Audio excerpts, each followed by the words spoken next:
كل يوم بالليل اقول الصبح ان شاء الله هبتدي بقى دايت كده، ودايت ورياضه، رياضه ودايت، واجي الصبح بقى فوجئ كده في كيس دقيق في ايدي، جه منين ما اعرفش.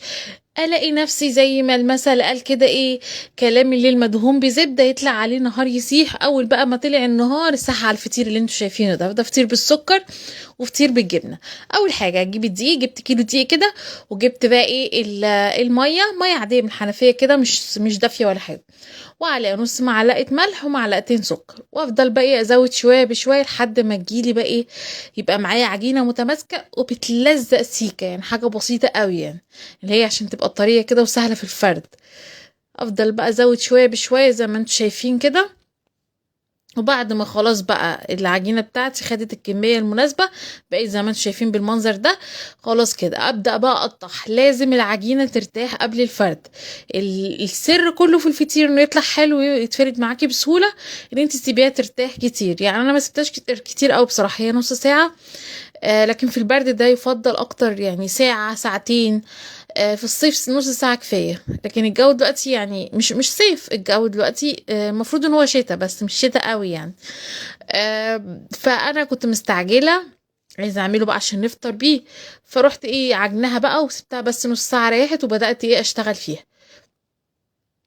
طبعا انا الكميه بقى عملت لي ايه، الكيلو دقيق عمل لي 10 فطاير. طبعا انت ترجع لكم، يعني ممكن تعملوه حجمها اكبر، ممكن حجمها اصغر، بس انا بالنسبه لي ده حجم حلو ومناسب.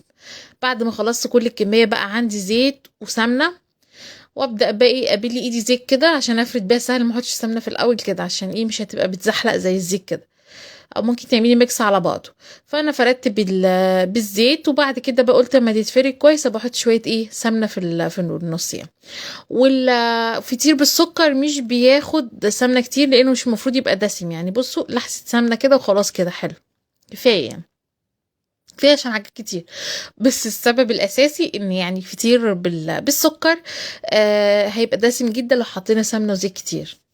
بعد كده برضو التانية بقى انا هوريكم بالسكر، وهوريكم ايه اللي بالجبنه. اللي بالسكر طبعا انا هسيبه ساده، السكر بيتحط بعد ما يستوي الفطير.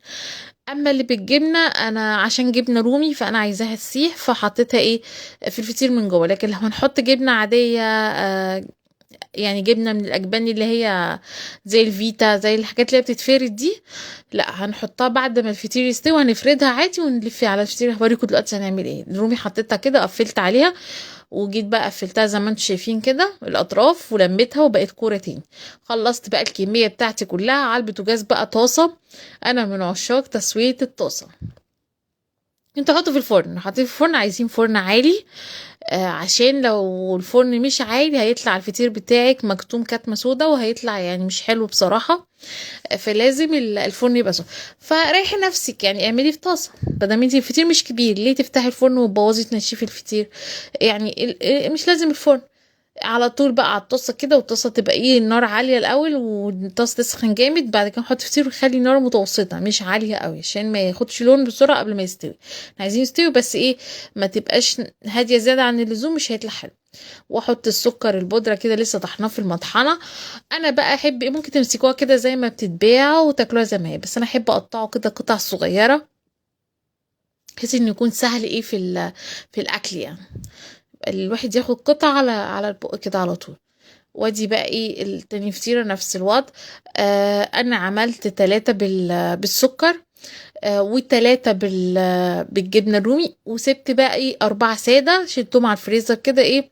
قلت وقت ما نكون عايزين مثلا الولاد عايزين فطير او كده اروح مطلعه ومسخنه، ممكن احط عليه سكر بودرة وقتها عادي، ممكن ياكلوه مع عسل وحلاوة زي ما هم عايزين. وده بقى اللي بالجبنة قطعته كده ايه مربعات كده، قطع برضو صغيرة على قد الأكل، يبقى ايه بتسهل الأكل، وبدل البهدلة بقى والتقطيع وياخدوا القلب ويسيبوا الوش والكلام اللي عارفينه انتوا بتاع الأطفال الصغيرين ده. فأنا ما عنديش كده، هما ياكلوها على بعضها وهي جوه وبره طري. ليه يرموا بقى لفوق الكلام ده لو هي مقرمشة من فوق.